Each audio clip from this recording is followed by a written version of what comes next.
Menurut saya tahap awal misalnya Pramono sama Dul menang, itu efek psikologisnya besar bagi rakyat, bagi masyarakat. Bagi penguasa ya tentu pukulan. Bismillahirrahmanirrahim. Assalamualaikum warahmatullahi wabarakatuh, Pak Rizal. Kelihatan menangnya nggak nyampe 50%, jadi putaran kedua. Putaran kedua uang lagi itu, Pak. Oh iya pastilah. Amplop ditebar lagi. Lebih berat. Tapi dengan tanda-tanda RK Suswono kalah di Jakarta, apakah ini menjadi sebuah bentuk perlawanan dari rakyat, dari masyarakat terhadap hegemoni Jokowi yang mestinya sudah pensiun di Solo, tenang-tenang saja gitu, malah warawiri kemana-mana, cawe-cawe sampai seperti seolah tetap menjadi presiden, lempar-lempar kaos gitu. Targetnya tidak tercapai, walaupun mungkin masih banyak yang menang, tapi di luar pencapaian target, berarti itu kekalahan.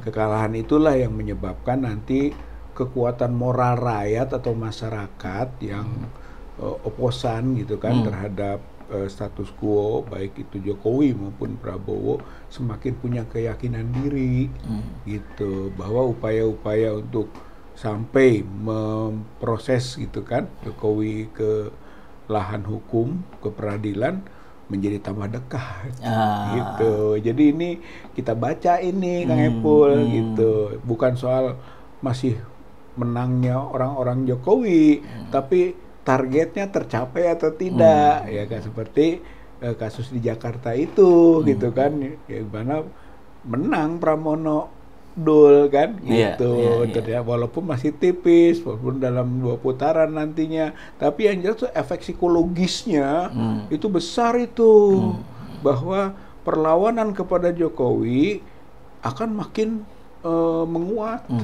Itu Kang Epul. Bahkan kalau nggak salah di tulisan yang ini juga tentang yang berjudul pemberontakan dimulai, tulisan Pak Rizal tanggal 25 November kalau tidak salah, ada tulisan juga bahwa jangan-jangan Pak Anies ke Pram ini tuh sebagai bentuk perlawanan terhadap Jokowi juga. Kalau menurut saya itu yakin benar gitu, bahwa tidak semata-mata akhirnya memutuskan sikap demikian gitu, bahwa karena Jokowi mempush gitu kan RK dan Suswono, ya perlawanannya kemana? Ya Pram dan Dul. Maka di situ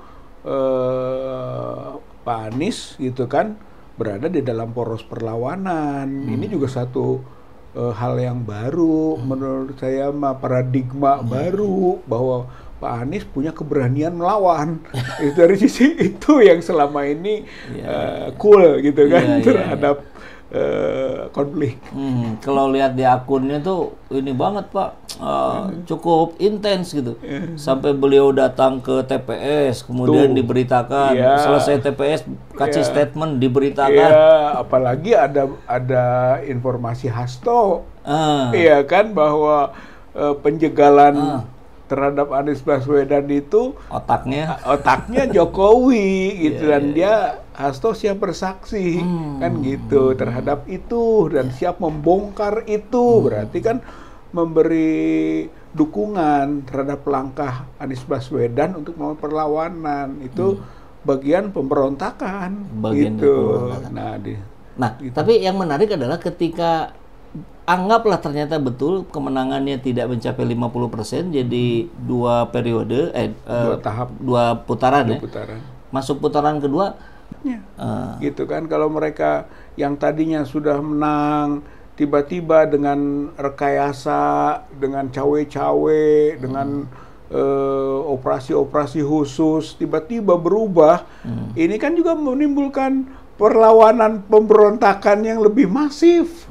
Kalau menurut saya Jakarta itu bisa membara gitu, gara-gara mungkin tadi cawe-cawenya itu gitu kan, atau rekayasa yang dilakukan untuk mengubah peta gitu Pak. Jadi menurut saya tahap awal misalnya Pramono sama Dul menang, itu efek psikologisnya besar bagi rakyat, bagi masyarakat. Bagi penguasa ya tentu pukulan, dan dia kan berikhtiar semaksimal mungkin. Tapi jangan lupa bahwa itu adalah titik balik dari kemungkinan terjadinya perubahan yang lebih fundamental. Rakyat berontak. Makanya bahasanya tadi itu pemberontakan sudah mulai.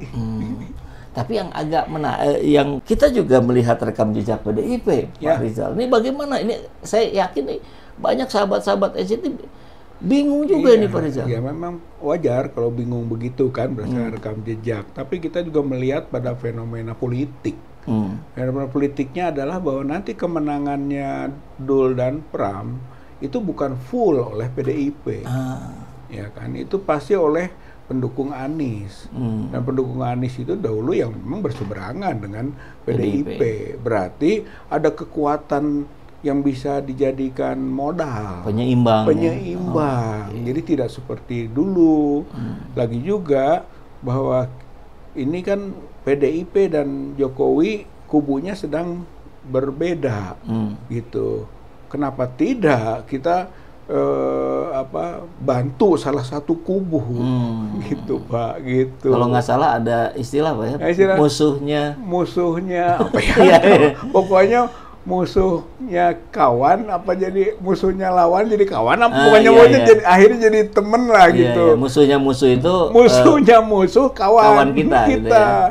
Nggak apa-apa gitu kan, ada kesamaan kepentingan di situ bahwa Jokowi itu kan dan kroninya harus rontok dan harus tumbang dulu karena itu adalah tahap awal. Bahwa tahap kemudian itu bisa dalam bahasa negosiasi, dalam bisa bahasa mungkin saling memberi atau bisa juga akhirnya yang lain mengalah gitu kan, kita yang diberi porsi yang lebih besar, itu artinya bisa masuk di ruang itu gitu. Tapi tahap ke-1 sekarang ini nggak ada jalan lain.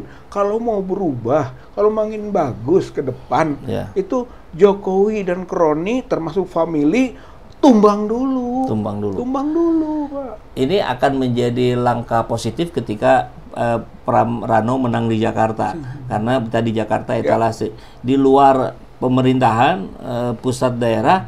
Di sini ada sekelompok aktivis, bahkan bukan sekelompok saja, beberapa aktivis, beberapa kelompok lah ya, cukup banyak kita lihat terus tidak kenal lelah menggedor, mengingatkan untuk adili Jokowi dalam berbagai cara gitu. Misalkan yang kemarin dihadiri juga oleh Pak Rizal di Jakarta itu bagaimana ceritanya, Pak? Ya itu kemarin TPUA ya, tim pembela ulama dan aktivis gitu. Oh jadi itu semua ini kita tangkap, tahan, adili gitu sebetulnya. Kemudian juga termasuk Gibran kan begitu, yang sekarang jadi wakil presiden, mencari dasar hukum gitu kemarin tuh. Adakah dasar hukum yang menjadi kekuatan politik untuk bisa menekan gitu kan, mendesak agar Jokowi dan Gibran itu ditangkap, ditahan dan diproses hukum atau diadili? Jawabannya kemarin itu bisa. Gitu kesimpulannya gitu kan, dari ijazah palsu gitu, dari pelanggaran hak asasi, dari korupsi, dari nepotisme, semua itu ada pasal-pasal hukumnya gitu kan untuk bisa memproses. Sementara dari sisi Gibran, ijazah palsu juga disinggung, kemudian Fufu-Fafa yang melanggar delik penodaan agama, yang melanggar ujaran kebencian atau menjalankan ujaran kebencian, undang-undang ITE yang dilanggar, dan juga undang-undang pornografi. Artinya baik Jokowi maupun Gibran itu memiliki dasar hukum untuk ditangkap, ditahan dan diadili, Pak. Itu kemarin. Karena presidennya masih Jokowi. Sekarang presidennya sudah Prabowo. Tapi nah gimana nih kan? Ini orang juga pro kontra juga, ini percaya nggak percaya ini sama Pak Prabowo. Ya. Seharusnya Prabowo mengambil sikap. Menurut saya yang paling praktis, Pak, sekarang ini, Prabowo berani mengganti Kapolri dan mengganti Jaksa Agung, gitu. Karena urusan hukum itu ada di dua tempat itu. Kalau secara ini Pak, masa jabatan itu masih lama kan apa? sudah selesai sebetulnya? sebenarnya. Periodisasinya udah selesai dengan selesainya jabatan Jokowi. Oh berarti dong diangkat lagi sekarang? Diangkat lagi. Ini kesalahan besar sekaligus bukti bahwa Prabowo tidak mandiri. Gitu, bahwa semua masih disetir oleh Jokowi. Sehingga Jokowi pasti akan minta Kapolri tetap, kemudian Jaksa Agung tetap untuk mengamankan dirinya. Sementara Prabowo itu punya kewenangan, punya hak loh.